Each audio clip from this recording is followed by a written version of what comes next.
Hello everyone, welcome back to income tax. आज मैं आपको ग्रॉस टोटल इनकम कैसे कैलकुलेशंस होता है, उसके रिलेटेड सम्स कैसे होते हैं, उसके बारे में हम लोग आज डिस्कशन करेंगे। एक्चुअली रियली जो इनकम टैक्स में कैलकुलेशंस होता है वो ग्रॉस टोटल इनकम वाले लेसन का ही होता है।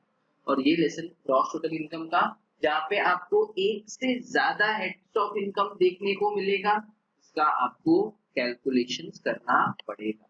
रीड करते आपको एक एक लेसन इंडिविजुअली तो मैंने सिखा ही दिया है कि हाउस प्रॉपर्टी का कैलकुलेशंस हो, बिजनेस एंड प्रोफेशन का कैलकुलेशंस हो, सैलरी का हो, कैपिटल गेन का हो, या जो भी है उसका अदर सोर्सेस हो, उसका कैलकुलेशन कैसे करना है ये हमने ऑलरेडी सीखा है, बराबर ना। तो अभी मैं आपको क्वेश्चन रीड करते, जैसे अपन ने पहला मार्किंग करना सीखा है वो करते। Mister Nagesh gives you the following information for the previous year 1920। ठीक है, फेयर रेंट दिया गया है per month 30,000। House 1 self occupied है, हाउस 2 लेट आउट है। थोड़ा हाउस प्रॉपर्टी के लेसन को अगर आप रिवाइज करके आए हो तो आपको एक बात याद होना चाहिए कि सेल्फ ऑक्यूपाइड प्रॉपर्टी का हम gross annual value that is GAV calculate नहीं करते, क्योंकि वो नील रहता है पहले से। क्या रहता है? नील रहता है पहले से, तो इसका जीएवी कैलकुलेशंस नहीं होगा। हाउस 2 लेट आउट है, इसका जीएवी कैलकुलेशंस आपको करना पड़ेगा। तो फेयर रेंट पर मंथ कितना दिया है? 40,000। हम पूरे साल का कैलकुलेशन पकड़ते हैं, तो यहाँ पे अपन अपना जीएवी कैलकुलेशन का देखो फॉर्मेट मैंने बना के रखा है आपके लिए। फॉर्मेट ये आपको याद करना है, आई होप आप भूले नहीं। फेयर रेंट 40,000 है मंथ का, तो अगर मैं 40,000 को इंटू 12 करता हूं तो मेरा फेयर रेंट का अमाउंट कितना आएगा? फेयर रेंट का अमाउंट विल बी ₹4,80,000। आगे देखो, म्युनिसिपल वैल्यूएशन हाउस 1 का देखना ही नहीं है क्योंकि एसओपी है, आग बंद कर लो। बचा हाउस 2 45,000 है, तो चलो 45,000 इंटू 12 करता हूं तो मुझे साल भर का क्या मिलेगा? म्युनिसिपल वैल्यूएशन मिल जाएगा। कितना आएगा? 45,000 इंटू 12 इट कम्स टू ₹5,40,000। इन दोनों में से हायर कितना आता है? इन दोनों में से हायर, इन दोनों में से हायर वैल्यू है 5,40,000 का। आई होप आपने सारे लेसन्स को रिवाइज किया है before listening to this chapter, बराबर ना। देन स्टैंडर्ड रेंट है क्या? नहीं है। Rent received per month house 2 was vacant for 3 month. 50,000 रुपए के हिसाब से उसको हर महीने का भाड़ा मिलता है। और क्वेश्चन में एक बात बोला गया कि घर 3 महीने के लिए खाली भी था।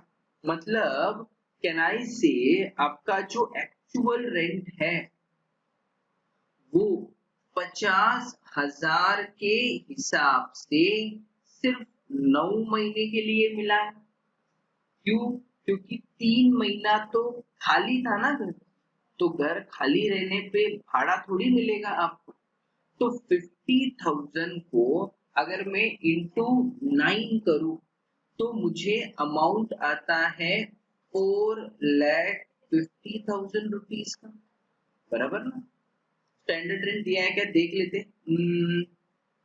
नहीं दिया है, स्टैंडर्ड रेंट नहीं दिया है, तो अपन एक काम करते, जीएवी का कैलकुलेशन खत्म कर देते ना। स्टैंडर्ड रेंट नहीं है, lower of C and D, इन दोनों में से 5,40,000 ही नीचे आ जाएगा।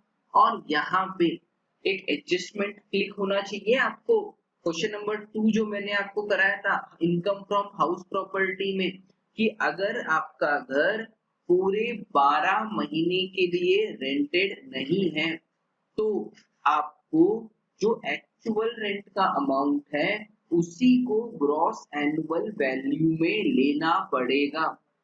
जैसे कि ये वाले क्वेश्चन में हुआ है, घर पूरे 12 महीने के लिए भाड़े पे नहीं है, बराबर है ना।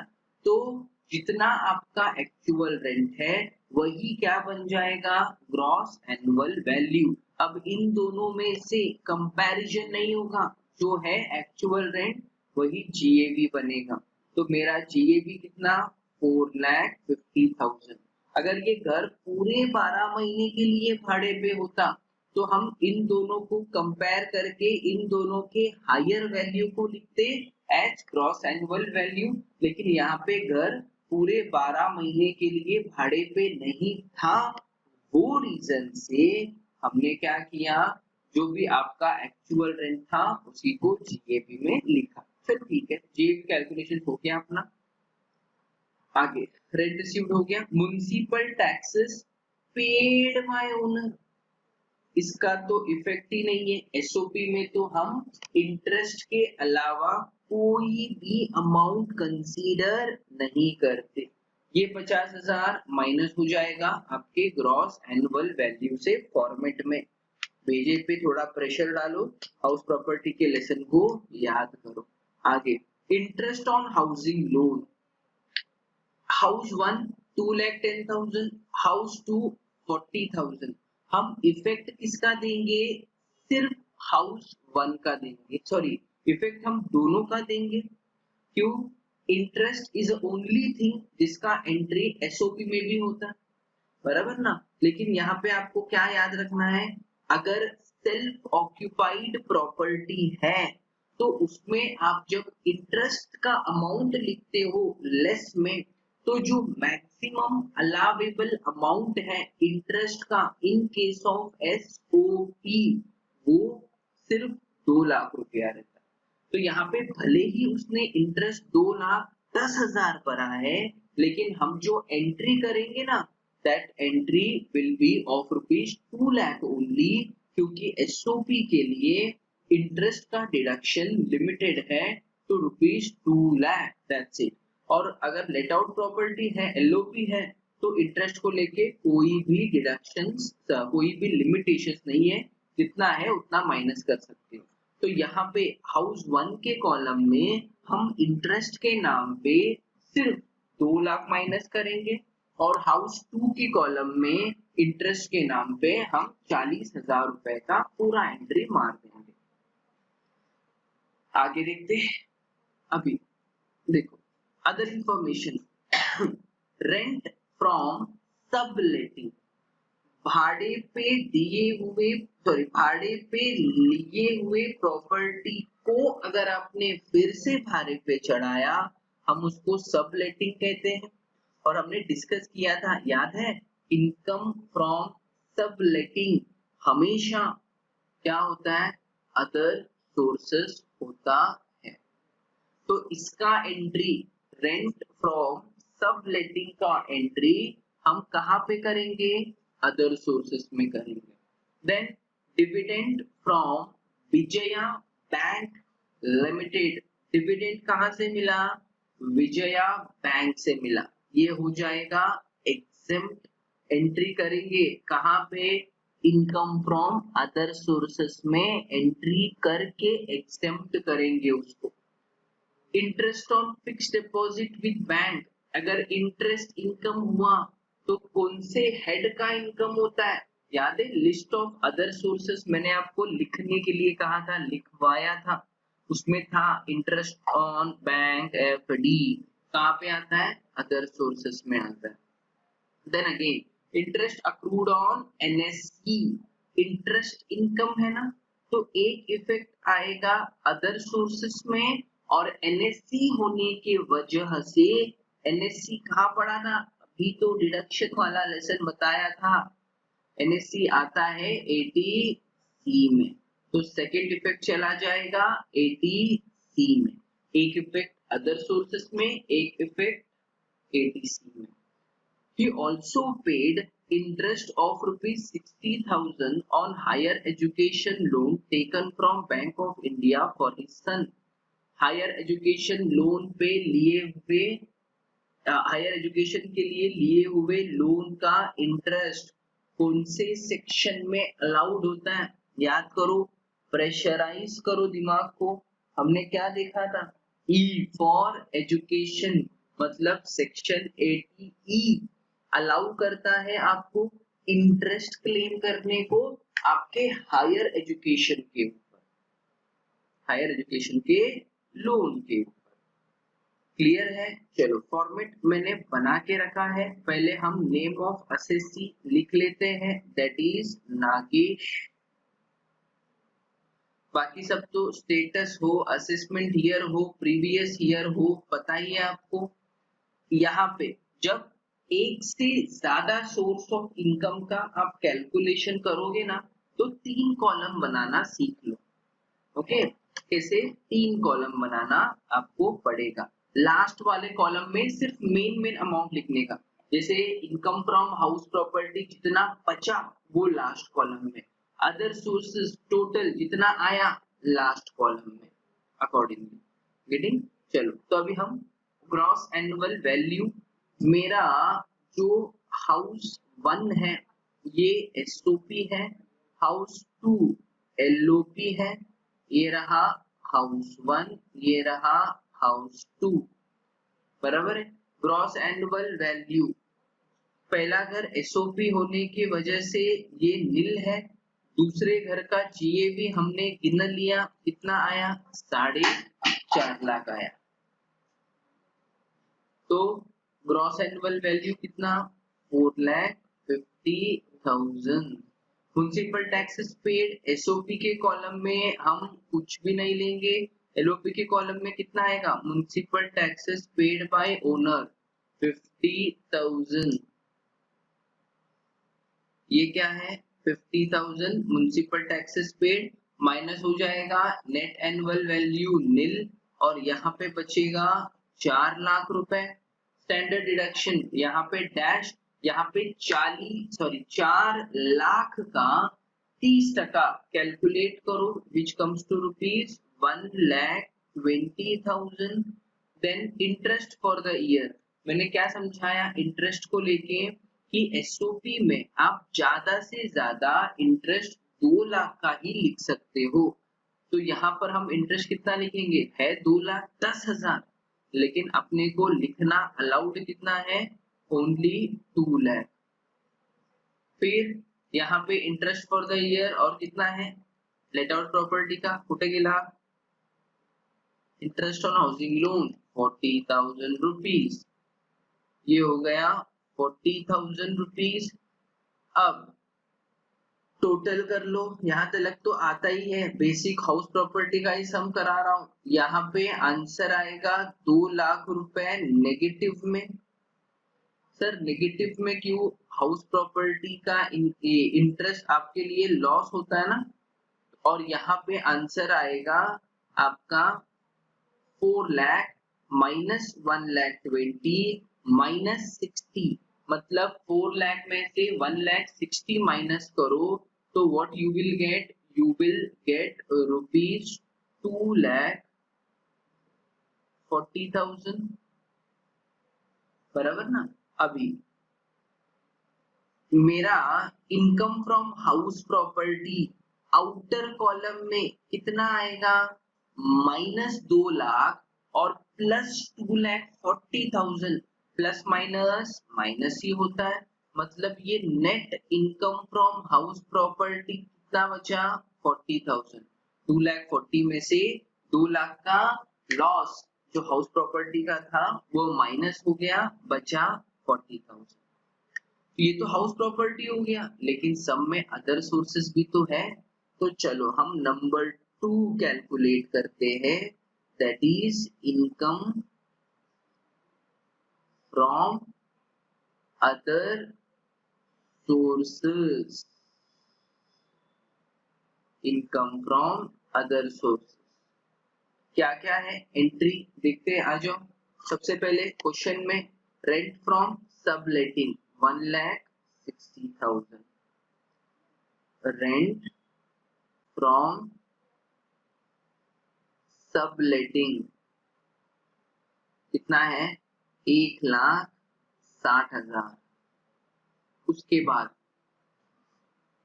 बाद है dividend from Vijaya bank limited, exempt होगा बोला ना मैंने, number 2 dividend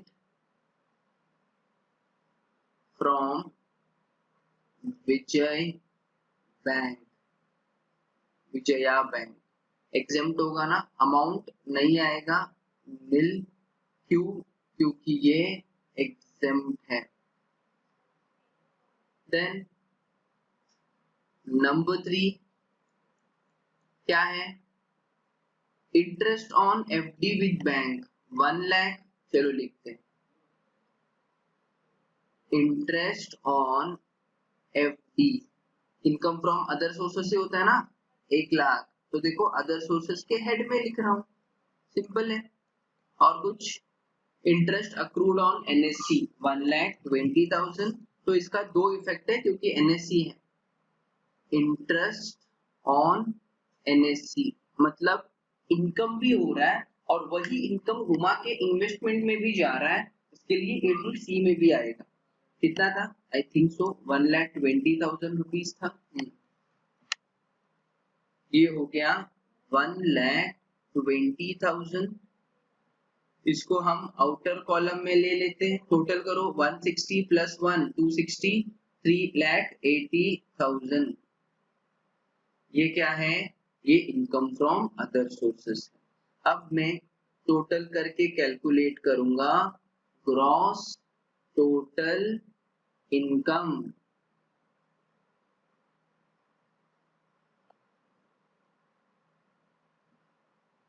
gross total income कितना आएगा? 1 प्लस 2। 1 प्लस 2 मतलब मेरा 1 इनकम फ्रॉम हाउस प्रॉपर्टी था और 2 इनकम फ्रॉम अदर सोर्सेस है। 2 का टोटल देखो आउटर कॉलम में यहाँ पे निकाला है मैंने, तो टोटल कर लो सीधा सीधा। Gross total income 380 plus 4 lakh, sorry 40,000, ये आ रहा है 4,20,000। सम यहाँ पे खत्म नहीं हुआ दोस्तों, रुक जाओ, भागो मत। अब आएगा less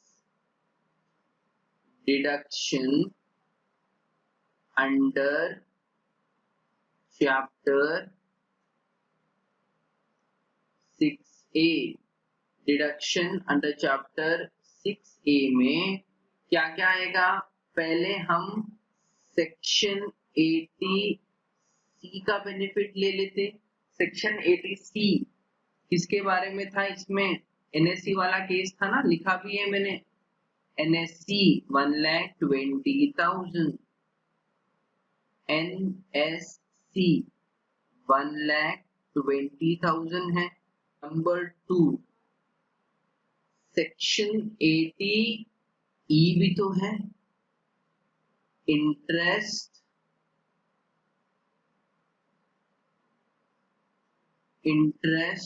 on higher education. Interest on higher education कितना आना चाहिए? 60,000 आएगा। आ जाओ, ये आया 60,000। आउटर कॉलम में कितना आ जाएगा? 120 और 60, 1,80,000 माइनस होगा क्योंकि डिडक्शंस है। तो जो बचा उसको हम क्या कहेंगे? उसको हम कहेंगे नेट टैक्सेबल इनकम। कितना आ रहा है नेट टैक्सेबल इनकम? देखो ग्रॉस टोटल इनकम यहाँ पे कितना बचा था? 4,20,000, उसमें से 1,80,000 का डिडक्शंस मिल जाएगा, तो वैल्यू कितना बचेगा? वैल्यू बचेगा रुपीज 2,40,000 का। कितने का? 2,40,000। That's it. ऐसे आपका कैलकुलेशन होता है ग्रॉस टोटल इनकम का, जहां पर हम एक से ज्यादा हेड्स को कैलकुलेट करते। जैसे देखो हाउस प्रॉपर्टी भी आ गया, अदर सोर्स भी आ गया, डिडक्शंस भी आ गया और आपका final answer. Okay, take the screenshot and copy this down. ये आपका क्वेश्चन, कॉपी कर लेना, टाइप किया हुआ नहीं है मेरे पास। ये आपका आंसर।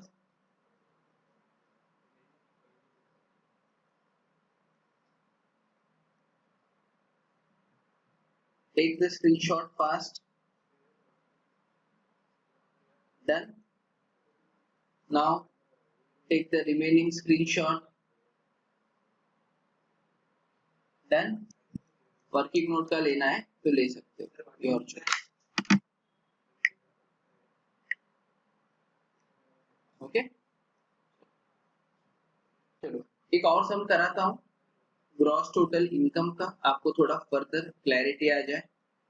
ये हमारा बिजनेस एंड प्रोफेशन का सम है, जहाँ पे हमने ये सीखा है कि भाई जो एक्सपेंसेस बिजनेस को रिलेट नहीं करता हम उसको डिसअलाउड करके ऐड करते हैं, और जो इनकम बिजनेस का नहीं है हम उसको लेस कर देते हैं। वही लॉजिक वही सेंस के साथ सम सॉल्व करते हैं। आ जाओ, कीप इट क्लियर। अगर आपने रिवाइज नहीं किया है तो लेक्चर को यहीं पे पॉज करो, जाओ पहले रिवाइज करो, उसके बाद में ही लेक्चर को ऑन करना। ओके, चलो। Mister Sanghamitra, okay fine, provide the following information for the previous year, blah blah blah blah blah, okay fine. Printing and stationery business का खर्चा है, अलाउड एक्सपेंस है, कोई इफेक्ट करने की जरूरत नहीं है। जनरल एक्सपेंसेस बिजनेस का खर्चा है, अलाउड है। आगे इंटरेस्ट ऑन कैपिटल, देखो डिसअलाउड एक्सपेंसेस के लिस्ट में है इंटरेस्ट ऑन कैपिटल, याद कर लो दोस्तों। जीएसटी पेनाल्टी ये भी डिसअलाउड एक्सपेंसेस के लिस्ट में है, ये भी डिसअलाउड होके क्या होगा, ऐड होगा, ऐड होगा। इनकम टैक्स भी आपके डिसअलाउड एक्सपेंसेस के लिस्ट में है, ऐड कर दो। ऑफिस रेंट अलाउड है, बिजनेस का खर्चा है। डेप्रिसिएशन अगर एडजस्टमेंट में है तो प्लस माइनस, नहीं है तो अलाउड करके इग्नोर करेंगे।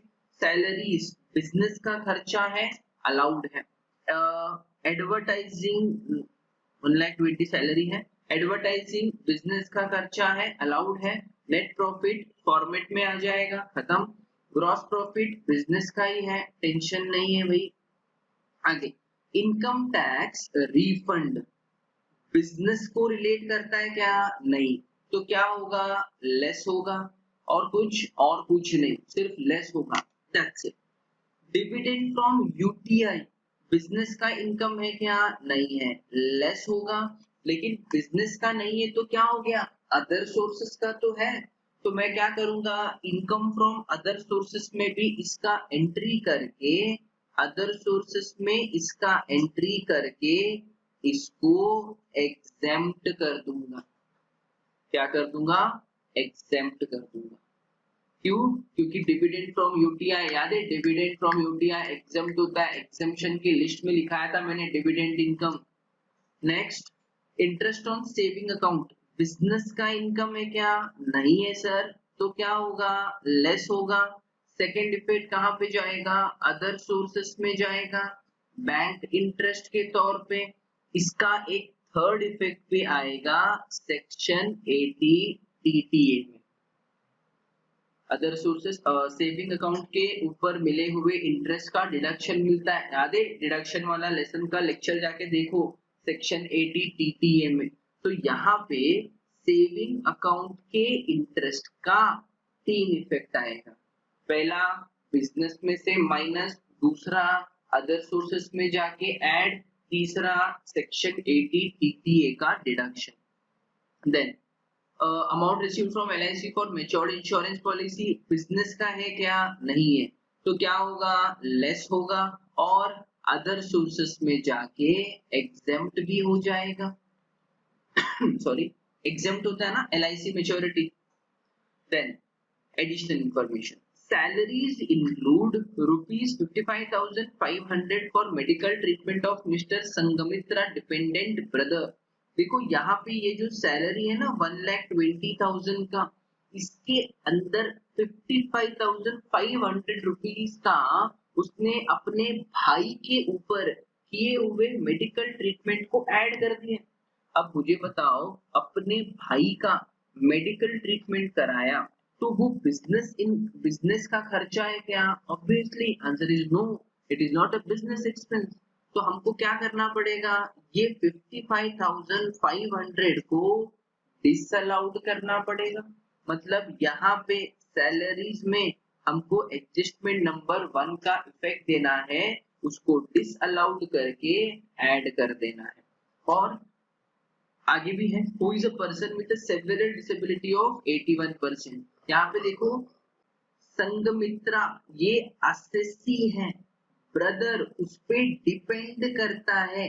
जो 81% डिसेबल है, डिसेबल पर्सन डिपेंडेंट है, हैंडीकैप, तो सेक्शन 80 डीडी क्लेम होता है। और सेक्शन 80 डीडी ने क्या बोला कि भाई तुम या पर्सन 80% से ज्यादा हैंडीकैप है तो फ्लैट डिडक्शन ले लेना 1,25,000 का। तो हम यहाँ पर कितने अमाउंट का डिडक्शन लेंगे? पूरे 1,25,000 रुपीज। क्यों? क्योंकि 80% से ज्यादा हैंडीकैप है, डिपेंडेंट है, तो 80 डी में चला जाएगा, लेट्स से 80 डीडी में चला जाएगा। ओके, चलो इसको फॉर्मेट में डालना। नेम ऑफ असेसी क्या है? संगमित्रा।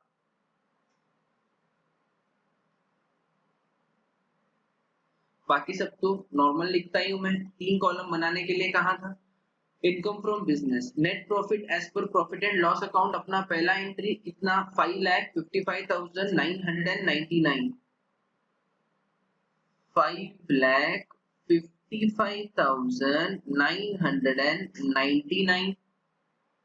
देन डिसअलाउड एक्सपेंसेस को एक एक करके ऐड करते चलते हैं। मार्किंग तो मैंने कर ही लिया है। पहला मार्किंग हुआ है इंटरेस्ट ऑन कैपिटल 55,000। चलो, इंटरेस्ट ऑन कैपिटल कितना? 55,000। उसके बाद दूसरा जीएसटी पेनाल्टी कितना है? 23,000 है। जीएसटी पेनाल्टी कितना है? 23,000। उसके बाद सॉरी, और कौन है? Income tax 49,000। इनकम टैक्स कितना है? 49,000। आगे इसके बाद और क्या है?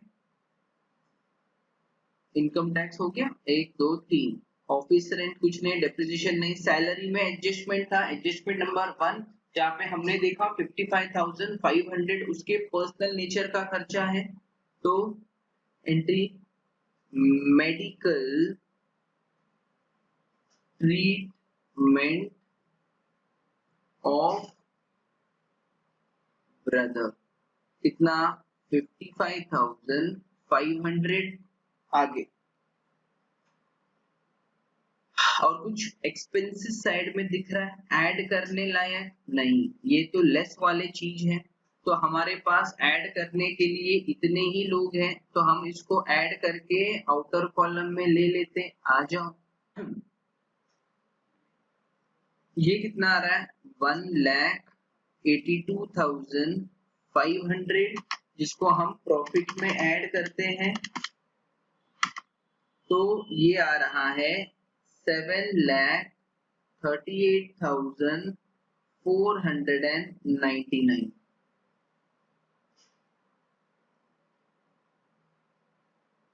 Then less income considered separately,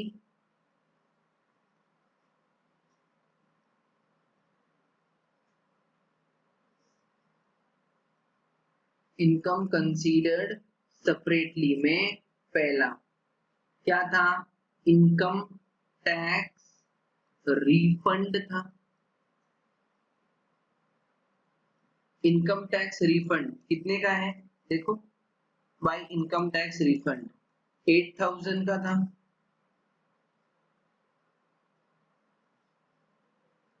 दूसरा dividend from UTI 35,000, dividend from UTI less कर रहे क्योंकि बिजनेस का इनकम नहीं है, तो पहले इसको लेस करो ताकि अपने को बिजनेस से कमाए हुए इनकम का एग्जैक्ट वैल्यू मिल सके। फिर interest on saving account 5,000, interest on saving account कितना है 5,000 है। देन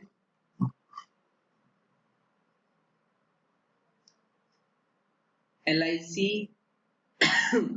मैच्योरिटी 15,000 माइनस करो, बिजनेस का है क्या ये सब, कहीं भी जमा कर दिए।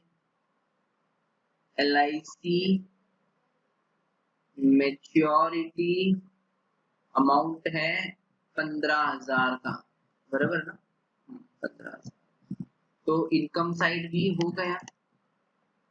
अभी हम माइनस करते, जो जो चीज बिजनेस का नहीं है उसको अपन माइनस करेंगे ना। आउटर कॉलम में ले लो 8,000 प्लस 35, 43 प्लस 5 48 प्लस 15 15 48 53 63,000 आ रहा है।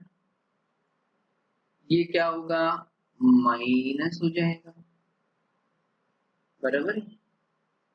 तो जो बचेगा उसको हम क्या कहेंगे, इनकम फ्रॉम बिजनेस कहेंगे। कितना आ रहा है देखो, 7,38,499 माइनस 63,000। तो इनकम फ्रॉम बिजनेस मेरा बचा 6,75,499 मेन आउटर कॉलम में, जहां पे मैं सिर्फ मेन आंसर्स आपको लिखने के लिए कहता हूं। राइट है ना, कि भूल गए। ये तो इनकम फ्रॉम बिजनेस हो गया नंबर 1। अब हम नंबर 2 कैलकुलेट करेंगे, which is income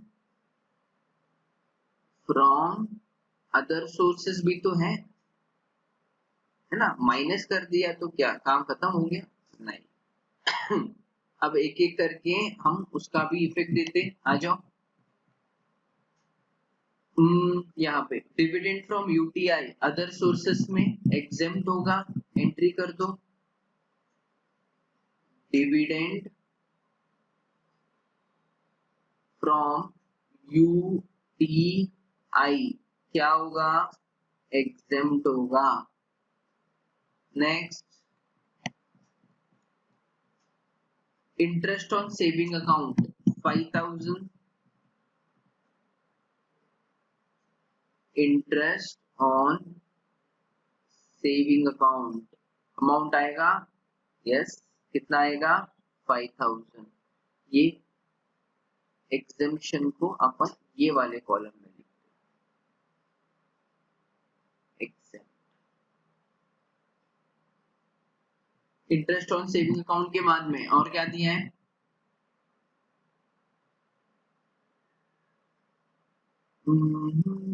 amount from LIC, LIC maturity क्या होगा, एग्जेम्प्ट होगा। और कुछ बचा क्या इनकम में लिखने के लिए, कुछ नहीं बचा। तो भाई इसका भी टोटल कर लेते हैं और इसको आउटर कॉलम में ले लेते हैं। तो मेरा इनकम फ्रॉम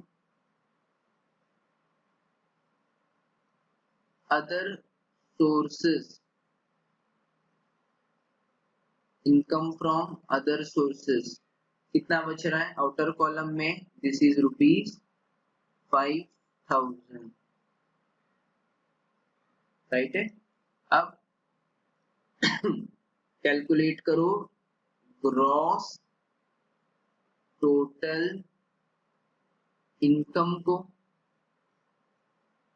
1 प्लस 2 कितना आएगा, ये आएगा 6,80,499। नाउ लेस करना है डिडक्शंस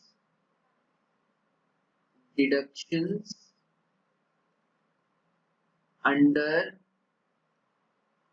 चैप्टर 6A। पहला डिडक्शन कौन सा डिडक्शन है यहाँ पे देखो, एक तो मैंने आपको बताया सेक्शन 80 टीटीए सेविंग अकाउंट का और दूसरा डीडी का। तो चलो पहले हम डीडी का एंट्री कर लेते हैं। सेक्शन 80 डी कितने का डिडक्शन मिलेगा, 81% हैंडीकैप है सर, तो 1,25,000 का मिलेगा।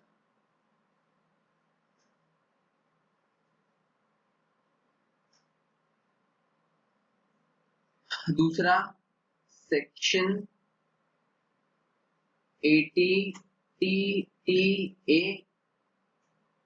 इंटरेस्ट ऑन सेविंग अकाउंट वाला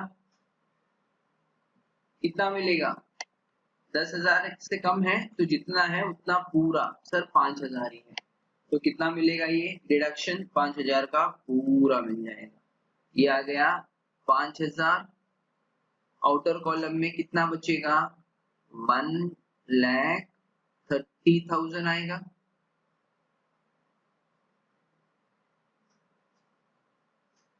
वन 1,30,000 क्या होगा, लेस होगा क्योंकि डिडक्शन है, किससे, ग्रॉस टोटल इनकम से। तो लिखते हैं यहाँ पे क्या लिखेंगे, नेट टैक्सेबल इनकम कितनी है यार, 6,80,499 माइनस 1,30,000 कितना आ रहा है, ये आ रहा है 5,50,499। डन। इनकम टैक्स के सम्स को सॉल्व करने का ये ओरिजिनल रियल तरीका है, that is calculation of gross total income. Okay, take the screenshot, copy down fast. ये रहा क्वेश्चन आपका, ले लो स्क्रीनशॉट। डन। नाउ ये रहा आंसर, टेक